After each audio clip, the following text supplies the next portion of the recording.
You're listening to a Canadian Movie Crew production. Dirty Work is the story of two guys who open a revenge business to save their dad. Or is it? In this world, the story a movie gives you is the whole story.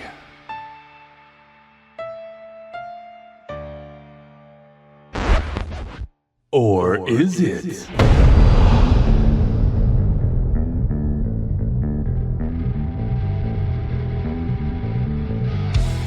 It's the Or Is It Movie Podcast. And now, your hosts, Derek and Mean Mark.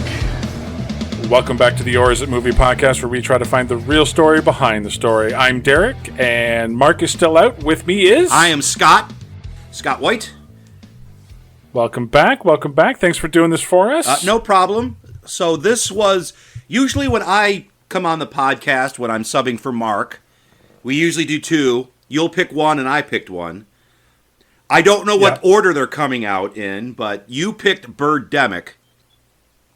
Yeah, so that'll probably come first. So that one's probably already out, so if you haven't listened to that one, go back. That was a really fun episode. And I picked Dirty Work, because I always try to keep it sort of Canadian, because the last movie I picked was The Wrong Guy with Dave Foley. And so I picked, Dirty Work, because I just love Norm Macdonald. Norm was one of my favorites. I just adored. I just loved what he did. Yeah, welcome to the show, Norm Macdonald. We can also welcome R.D. Lang, Trailer Howard, which I had to look forever to see where I knew her from. Monk. And it was... No, I never watched Monk. It was two girls... a guy in a pizza place. That's right. That's the one. Yep. And welcome to the show, Don Rickles. We can actually welcome back people. I didn't think we would be able to do this. Welcome back Jack Warden from Chairman of the Board. He plays the old guy that dies and starts that movie off. Welcome back. Yeah, go ahead. I'm sorry. Yep. Welcome back Christopher McDonald from The Skulls. And David Koechner from Final Destination 5. Or rather, The Final Destination. Now, what about John Goodman? John Goodman, have we done... Oh, he's definitely from the Flintstones, at least. Yeah, he wasn't very high up in the... No. I don't think he got a credit, but... list, in the cast list, so... Yeah, he shows up near the end, doesn't he? Yeah, for like 20 seconds. Who is he in? He's the mayor. He's the mayor. Yeah. Oh, okay. But anyway, I'm jumping ahead. I'm sorry. Yeah, sorry. Norm Macdonald, Canadian. This is shortly after he got kicked off Saturday Night Live. Right. I'm not a huge Norm Macdonald fan. I do think he's very funny. But we'll get into sort of my Norm Macdonald. So I will admit this. It's been a while since I've seen this movie, and I enjoy this movie. But I remember it being funnier than it was. So that might have been a bit of nostalgia for me. I do remember this movie being funnier than what I remember it being. But I still enjoy the movie. I still enjoy seeing Norm. And I was a fan of R.D. Lang. I listened to the Howard Stern show. I watched Mad TV. I'm a big fan of Chevy Chase. So I enjoyed seeing all these people in this movie. See, I'm not. But he does play to character in this movie. Because Chevy Chase is kind of known for being a dick. Right. And I understand that, too. And I understand why a lot of people don't like Chevy Chase. Yeah. Yeah. Don't get me wrong. I love Caddyshack. So, it's not like I can't watch Chevy Chase. Just not a fan. But anyway. So movie starts off with them as kids. And there's a running gag that starts right away with Norm Macdonald's character. What's his name? Mitch. Getting thrown onto pavement. Thrown onto pavement or thrown into dumpsters. So Yeah. But he was always picked on, and always beaten up, but he always got his revenge in a sort of semi-ironic way. So what does he do to the kid? Oh, the kid, he plants guns in his desk. Right, he gets bullied at school, he plants guns in this kid's desk. Yeah. And then there was the perverted crossing guard who would grab kids' asses. So he put super glue on his pants, and so this pervert, so this movie, obviously, this movie takes place in 1998. This is 25. So this is it's supposed to be, I guess, in the late 60s when they were kids or whatever it is. I would say 70s, 80s. Anyway. Well, yeah, 60s might be a little. Well, I guess if he's it's 70s. Yeah, but it's 70s. he goes back then. He basically said back then people didn't care if adults molested children. That's basically what he said in the movie. Yeah. Yeah. Yeah, they dance around it, but they definitely imply it. And so the kid puts super glue on his butt cheeks, on his pants. Yeah. So the pervert has his hand caught on this kid's ass. Yeah. And he goes, "Oh, look, the crossing guard's grabbing my ass." And then the next one's the meter maid. Yeah. And he says, the meter maid thinks that she can give out parking tickets. Yes, she can. That's entirely her job. And so they fill her, I assume, the transmission or the radiator. It's the radiator, I'm guessing. Yeah. Yeah, with popcorn kernels. And these so are the are the cars where you can pop the hood from the outside and not have to push a button from the inside. Yeah. So. Yeah. Again, a very 80s thing. Yeah. And we find out now, so he grows up and now he's a pizza delivery guy. And they still have the 30 minutes or it's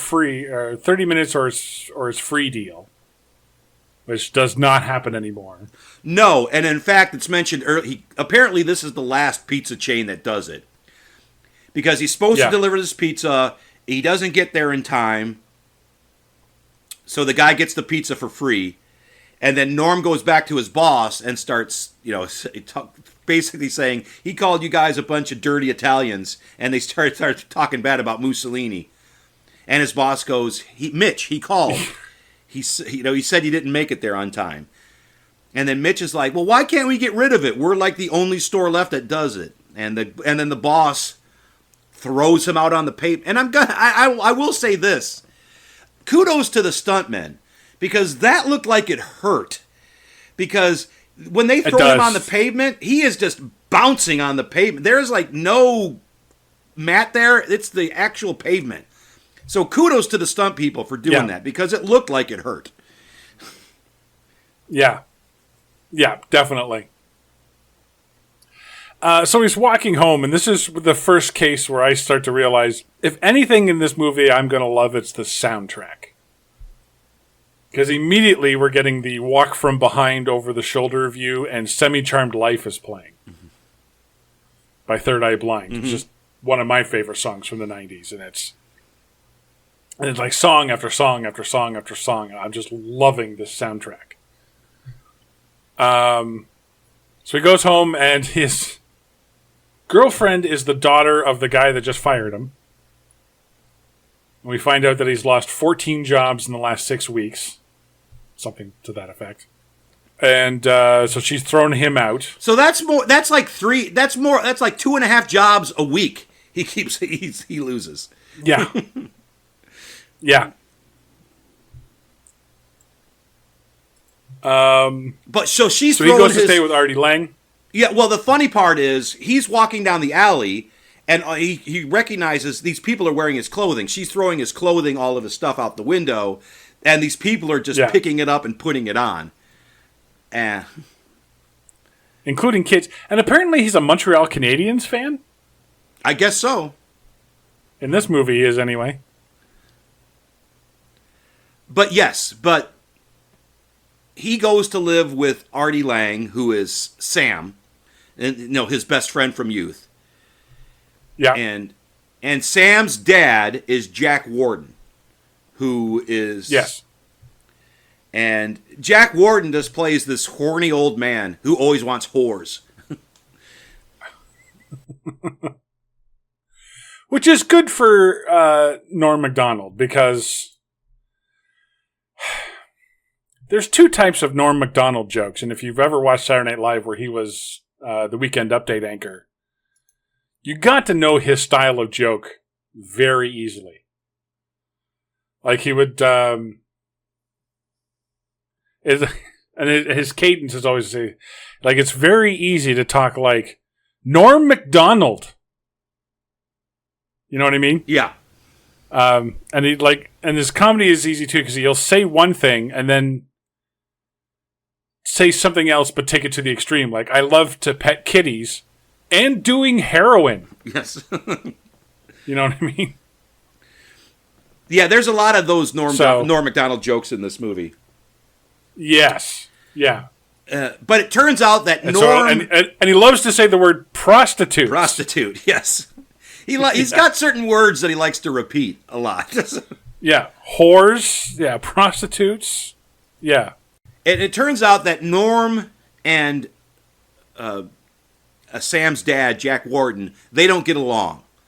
Norm finds his dad creepy, and because Artie Lang leaves, so it's just Norm and Jack Warden talking, and earlier Norm had called him creepy, and then Jack Warden gets him in a headlock. He's like, "I'm just a creepy old man, huh? Well, take it back, take it back." So Artie comes back, and they have to wrestle Norm out of the headlock of his dad. Yeah, he's basically the movie version of Stu Hart for wrestling fans to get that one. Then we cut to Artie and Norm at a bar. They're drinking.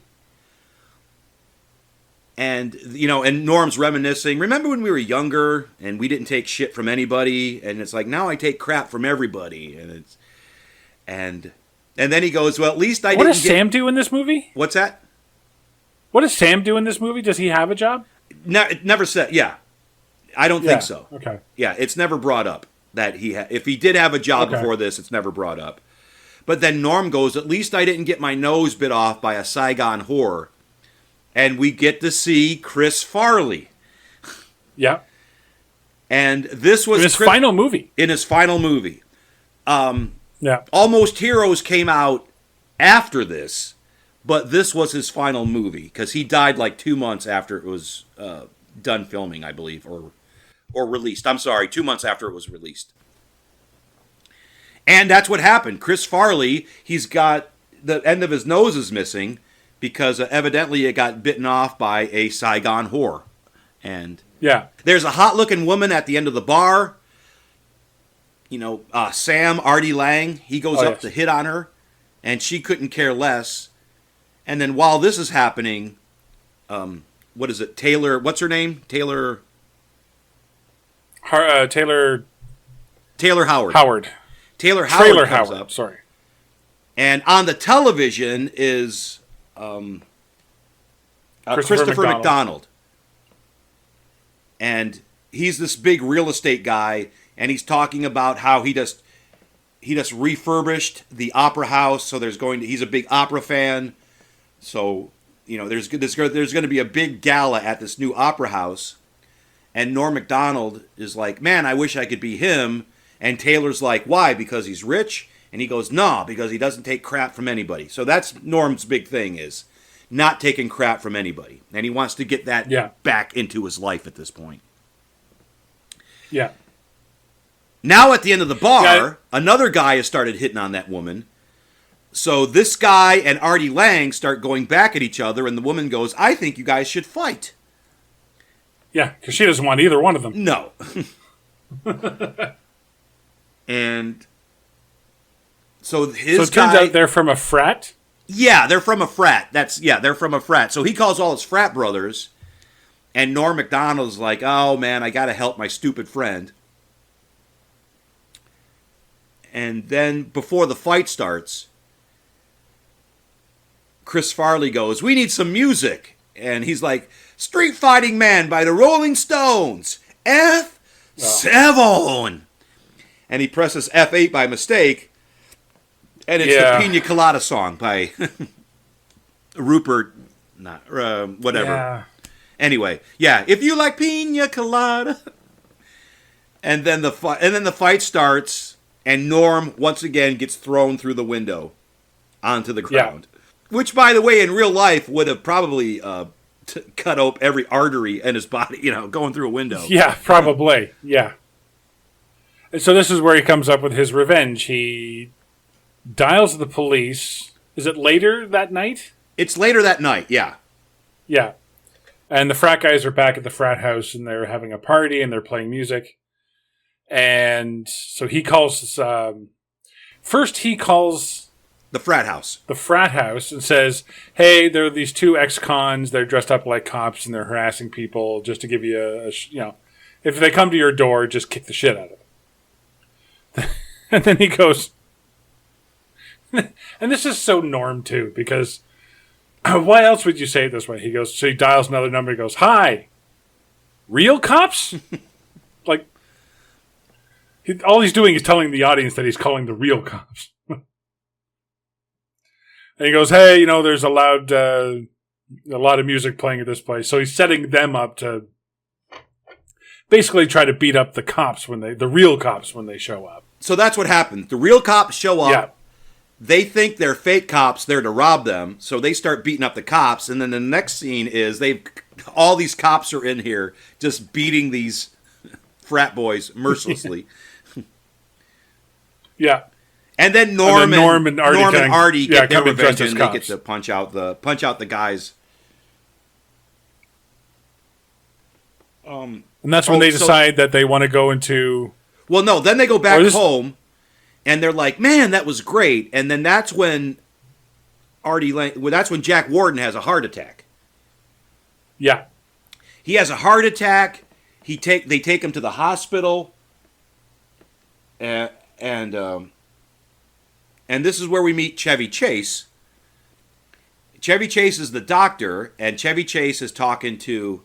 before that happens, so Jack Warden's in the hospital, and he's talking to Norm, and he reveals to Norm that he is his father.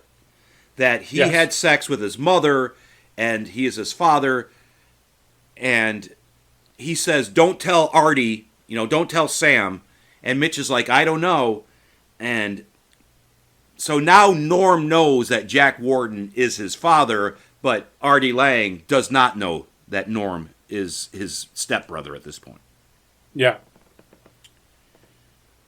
Then we meet Chevy Chase. Yeah, and we find out that he needs... that Jack Warden needs surgery. A heart transplant. Yeah. Yeah, heart transplant. But he's like 50,000th in line.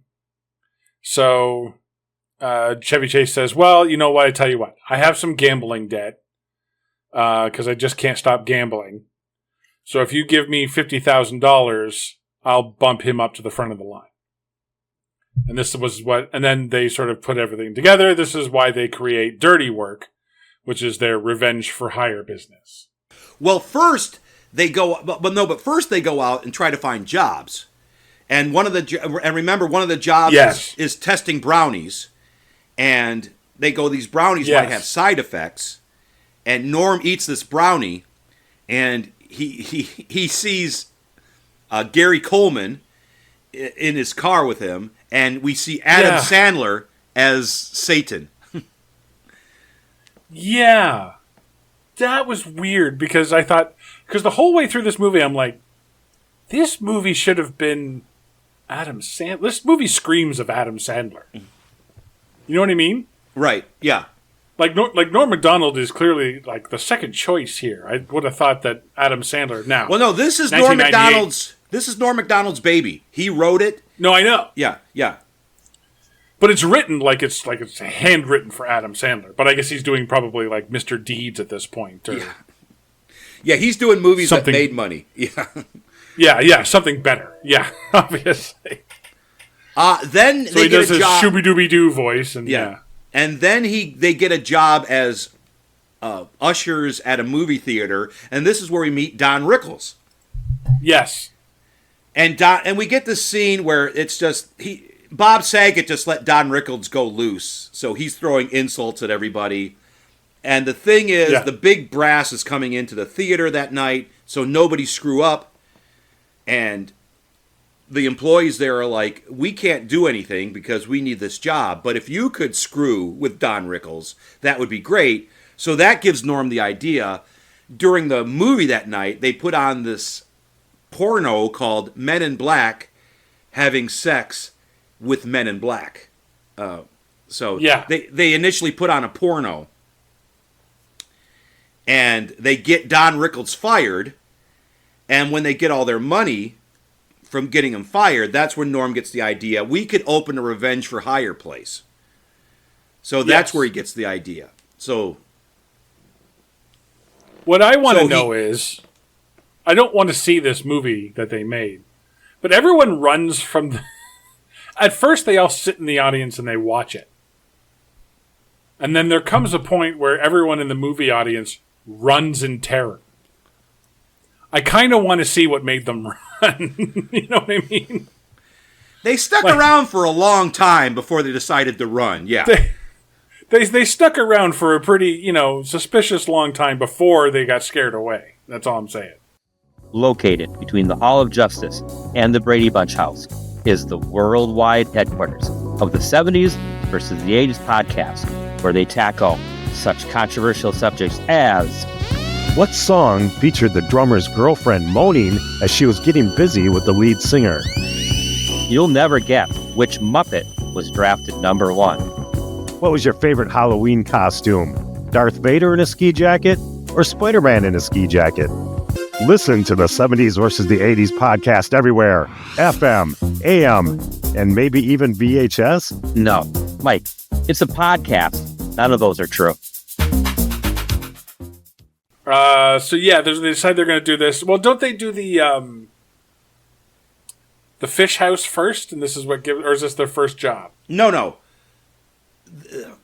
They first they rent this space, and then Norm sees Taylor Howard, or Taylor Howard, and he starts talking to her. They start flirting with each other, and she works at this used car place whose boss is what's his name? David Cockner. David Cockner. Yeah.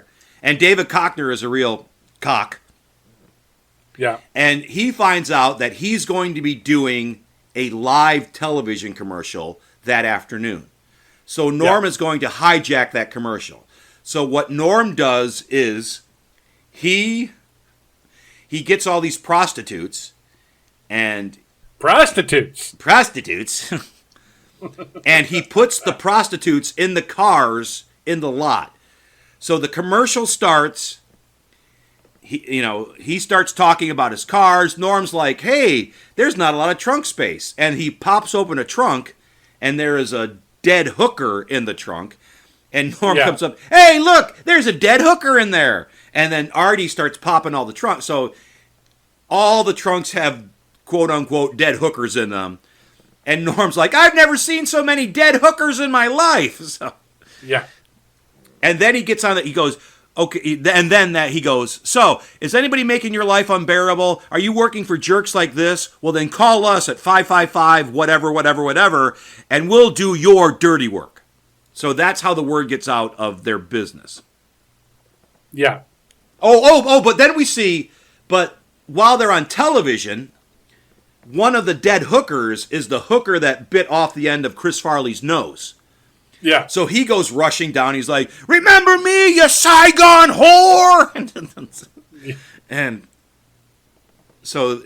Yeah. Because I think they were using as much footage as Chris Farley as possible in this movie. Oh, and he's Chris Farley at his Chris Farleyest. Let me tell you. The guy calls, and he offers him... Oh, no, first it's the little person who comes in. Oh, yes. So what happens is Taylor Howard, she gets fired. So she comes into the business and starts chewing out Norm. But Artie picks up that, oh, she likes you.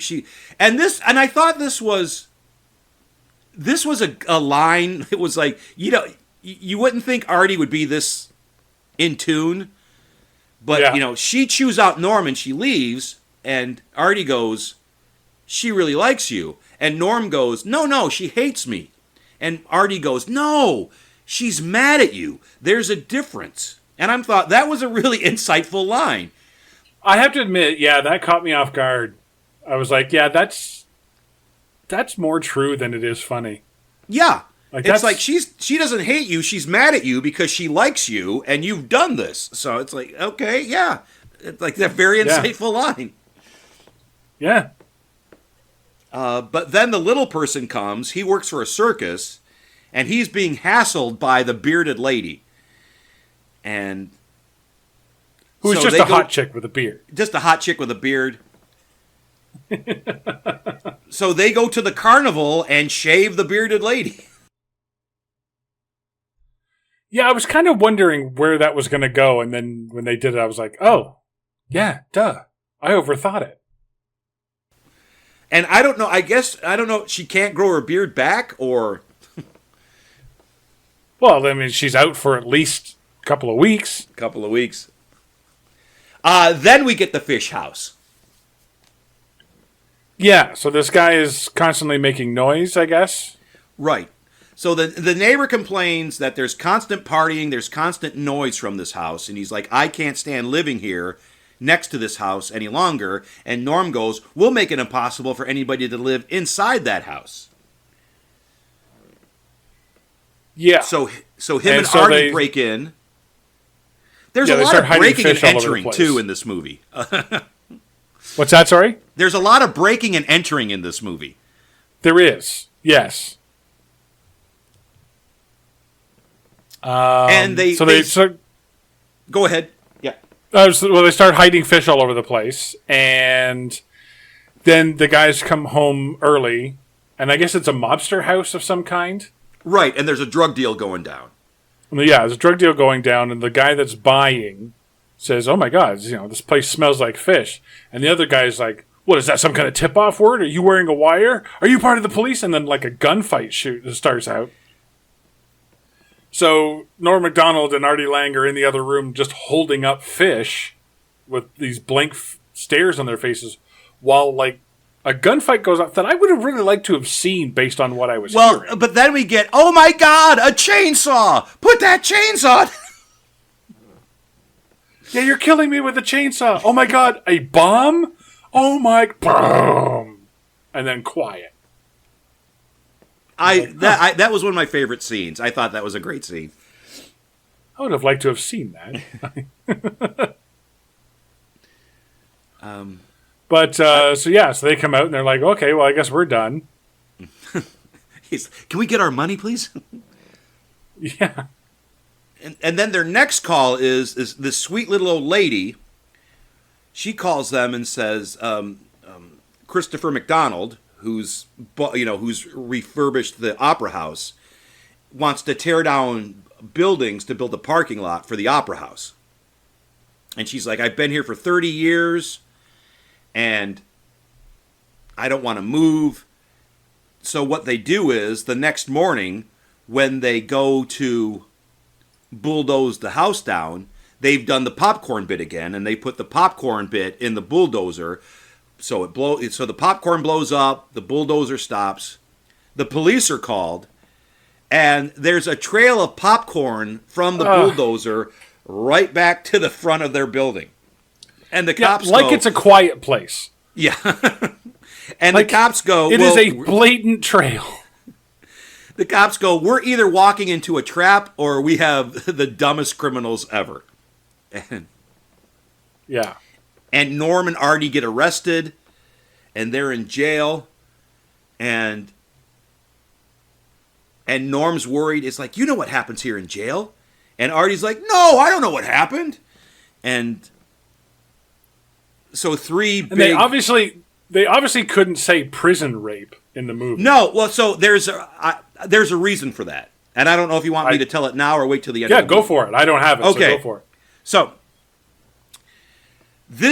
So what happens is 3 big inmates come and take Norm, and we see, and then they have anally raped him, and this movie was originally supposed to be rated R. It was supposed to be a lot more raunchy, but the studios made him put PG, because at the end of that scene, Norm is like chastising him and goes, "You guys have a lot of growing up to do." And he goes, "You know what hurts most? The lack of respect." That hurt. Well, no, and then the original line is, "You know what hurts most is the anal rape." And if you look at his lips during that scene, he says anal rape, but they dubbed over the other thing. Yeah. So it was supposed to be, it was supposed to be a rated R, raunchy, over-the-top comedy that got whittled down to PG-13. Yeah. So that's why they they couldn't say anal rape. Yeah. Yeah, and Jack Warden earlier in the movie, he's watching what we see as 2 girls working out, like a workout video. I guess I read that he was initially supposed to be watching a straight-up porno. Yes. And he was saying, the line was supposed to be like, "Do you guys mind I'm watching 2 girls fucking?" Instead of what he actually says, "Hey, I'm watching these 2 girls work out." And you could tell it's completely ADR'd. By the way, Adam Sandler in 1998 released The Wedding Singer and The Waterboy. So Okay, yes. yeah, don't feel too bad for Adam Sandler. No, he did well in 1990. Well, Adam Sandler's doing well now. So. Yeah. So, but while this is happening in prison, we cut to Christopher McDonald. He sees the news footage of what happened, and he fires a guy. He wants a guy fired for no reason. That's the kind. So it's just the setup that he's just strictly evil. So now Christopher despite McDonald, the fact that it's Christopher McDonald, we just buy that anyway. yeah, and they're not Christopher McDonald and Norm McDonald, not related. Their names are pronounced the same, spelled differently. Yeah. But Christopher McDonald gets Norm and Artie out of jail and says, "I have a project for you. I own this building. It's become a crack den," basically what he said is. But as long as they're paying, a crack den with prostitutes, and he goes, as long as they're paying their rent, I can't do anything. But if you guys get the building condemned, I can tear it down and build it up and put a new, better building there. And they agree to do this for $50,000, which is the amount they need for the heart transplant. Yeah, because they only raised like $400 in 3 days. Yes, it's very minimal. And they only have 2 weeks to do this, by the way. And they're down to like 4 days left to come up with $50,000. And I'm like, why weren't you charging more? Like, why don't you sell the house? Yeah. Get a couple grand, like whatever, but whatever. So, they go and they do it. They break it down. Well, first of all, but before that First happens, they meet Taylor Howard again. Yes, and Taylor Howard's grandmother lives in that building. And Norm mistakes, it's like, oh, her mom must be a madam, and she's running prostitution out of her apartment. So yeah.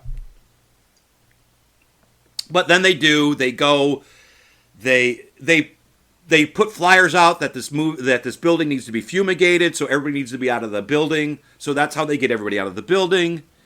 And then they just go from room to room, destroying the building. Yeah. Now, would that be enough to condemn a building? Just physical damage? I don't know. They put fish in the walls. They put giant cockroaches in the building. Yeah. Okay. Fair enough. They do light it on some of the doors on fire. So yeah, they put cherry bombs in the toilets. So then they're done. They're like, "Hey, we did it! Woo! We got the money for our dad's heart, for Jack Warden's heart." And then we see on the news that it wasn't his building. It was a perfectly nice building, and Taylor Howard's grandmother ran a sewing company out of her apartment And the girls Yeah. there were this, yeah. So now they've realized, oh, we've been tricked. They go to see Christopher McDonald. They're not allowed in, so they hire these homeless guys to run around the lobby to create a distraction while they go up to see Christopher McDonald. Yeah. And they get up there, and Christopher McDonald's like, sure, I told you that was my building, but I lied. Good luck proving it.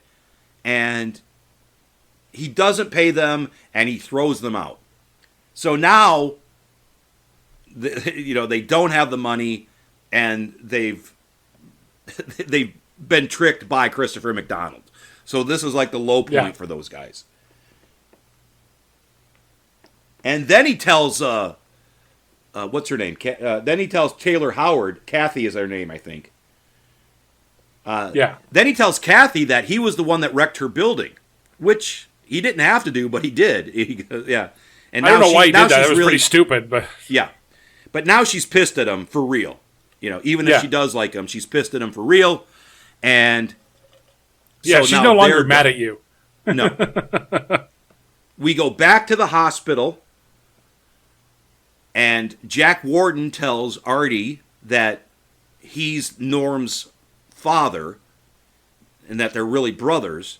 And now Artie Lang is mad at Norm MacDonald because he didn't tell him.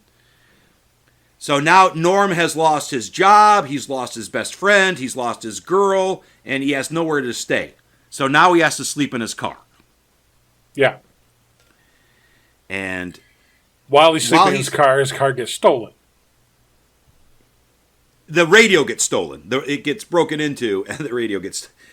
oh, okay. I thought you were trying to steal the car.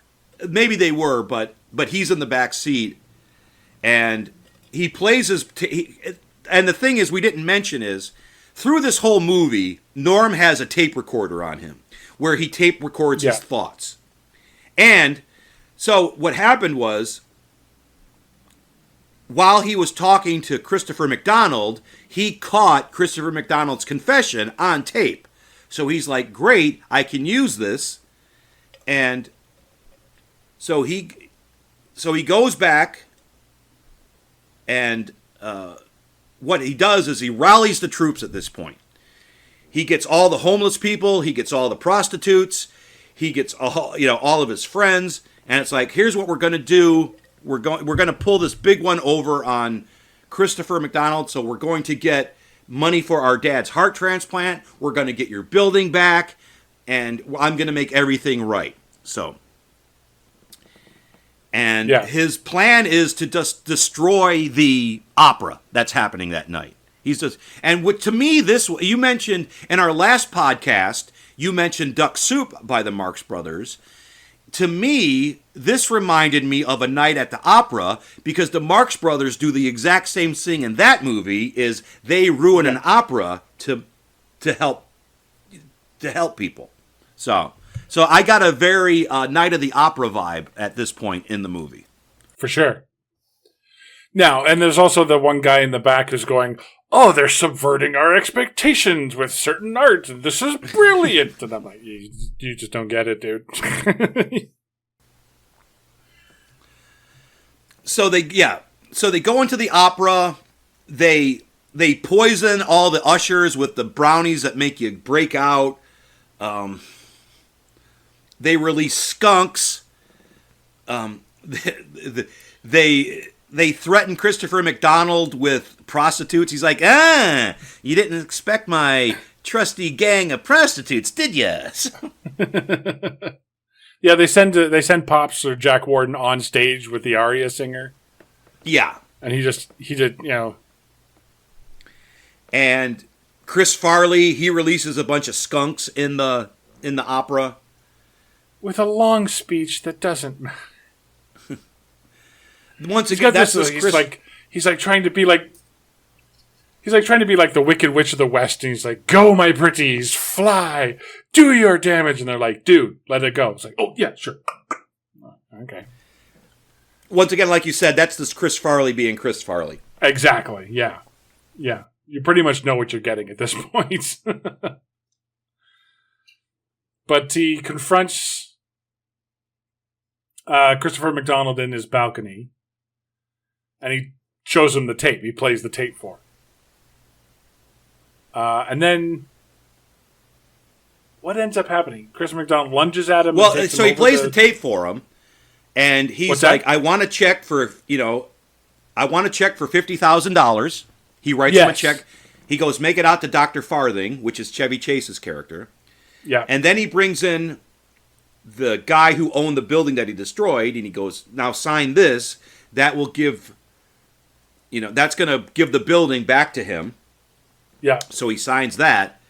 And while this happens, Christopher McDonald gets the tape recorder away from Norm and ruins the tape, and he goes, "I'm going to cancel payment on that check, and my lawyer is not going to, my lawyers will tear that contract apart in court." So Christopher McDonald thinks he's won, but they had a copy of the tape, which he plays over the loud system, the sound system. And one of the running gags in this movie, a lot of running gags in this movie. Yeah. But one is where you hear, they don't cue the tape up properly. So you hear Norm's thoughts, and one of them is like, "Sex with blow-up doll, not as good as the real thing." Or, "Need to get ass wart cream for the big wart on my ass." So that's the running gag. Yeah, but it's the Norm Macdonald way. Need to get ass wart cream for the wart on my I'm going ass. to say the majority of the lines that Norm delivers would not be funny delivered by anybody else but Norm. Just the way he delivers it is just perfect. Christopher McDonald ends up getting arrested for fraud. I didn't know that. That seems pretty rushed from like a blurb on a tape. So but we got, because this movie is only 1 hour and 22 minutes. This movie is barely 80 minutes. Exactly. And so at the end of the movie, Christopher McDonald is like, he's talking to his assistant who is like buzzed out from the brownie that he ate. And Christopher McDonald is, "Stop payment on that check. Can you do that?" And the guy sees Christopher McDonald as this hot chick who says, "Do you want to have hot sex?" And he's like, "Absolutely." So Christopher McDonald thinks the check is going to get stopped. It doesn't. The movie wraps itself up in a bow pretty quickly. Jack Warden gets his new heart. Jack Warden also hooks up with Taylor Howard's grandmother. So, yes, Chris Farley gets hooked up again with the Saigon whore, and he gets a new nose.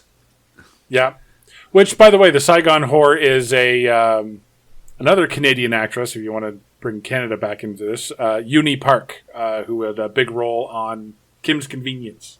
So okay. I believe this movie was shot in Toronto. Probably, yeah. I believe this movie was shot in Toronto. Probably. Yeah. A lot of former SNL people did a lot of shooting in Toronto. So, I think Christopher McDonald. And we find out that Chevy Chase even got killed by the mobsters because he couldn't stop gambling. So he was able to do. And once again, we forgot to mention this. Another running gag in this is like every time you see Chevy Chase, there's something wrong with him. Like when we see him, he's fine, but then he has a cast on because they threw him out of a car. Then he has a walking boot on because they shot off one of his toes, and eventually they kill him. But he was able to do the surgery first before the mobsters killed him.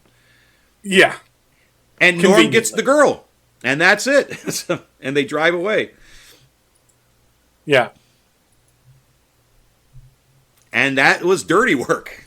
Yeah, that's dirty work. I just have a couple of things. Like we said, Chris Farley's last final movie. Howard Stern was offered a cameo appearance as Satan, but turned it down, and that went to Adam Sandler. So that would have been a little different of a role for It would have Howard. been. Yeah. Bob Saget got in trouble with MGM after spending a week's worth of the budget on shooting a day's worth of Don Rickles riffing. Now, look, I love Don Rickles. Could you spend 8 hours listening to Don Rickles riff?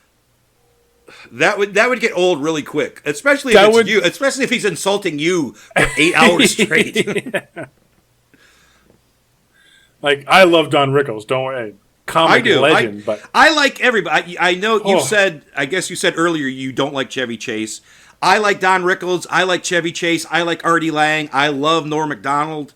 I love the cast. And like I said, maybe this is nostalgia or, or just missing Norm. Sure. I enjoy this movie. As I said before, I don't remember. I remember it being funnier, and maybe that was just me being younger and enjoy. But yeah, I'll pop this movie in every couple years. I like Norm Macdonald too when he was on SNL doing the Weekend Update. The Weekend, especially the O.J. Simpson jokes when they were fresh. You know what I mean? Well, so here's the thing that happened was this, like you said, this movie came out right after he got fired from SNL, and the president of NBC would not run dirty work commercials on NBC because he was still pissed at Norm for all the OJ jokes because he was friends with OJ. So he had like one major outlet that would not run promos for his movie just because he pissed the guy off. So. Wow. That's really pissing the guy off. Yeah. Here's an interesting thing. I didn't know this. I thought this was fascinating. This movie is based on a short story called Vengeance is Mine, Inc., written by Roald Dahl. The same guy who wrote Charlie and the Chocolate Factory. Wow. Like, Charlie and the Chocolate Factory, the author is responsible for dirty work. There's a connection. Wow. That just blew my mind, so. But, as always on this show, we try to find the real story behind the story. Scott, what have you got? Prostitutes. You can't go wrong when you have prostitutes. You and I went the same kind of way. Oh, go ahead. Mine is just, mine is anything where I can see Norm, I'm happy. So, yeah. Yeah. I just have one. Or is it proof that even Rob Schneider turns down movie roles? Prostitutes. Prostitutes. So that's going to about do it. Scott, where they can find you, ScottyBlanco.com, right? Yes, ScottyBlanco.com. That has all my social sites on there. It has my tour dates. It also has my YouTube channel and my podcast. Link to all of my podcasts. Yes, ScottyBlanco.com. Perfect. Well, that's going to about do it for Dirty Work. I'm Derek. I'm Scott. Join us next time. We'll take a look at the dramatic story of a Canadian high schooler dreaming about moving to America because he thinks it's better there. In Degrassi's Always Greener. Prostitutes.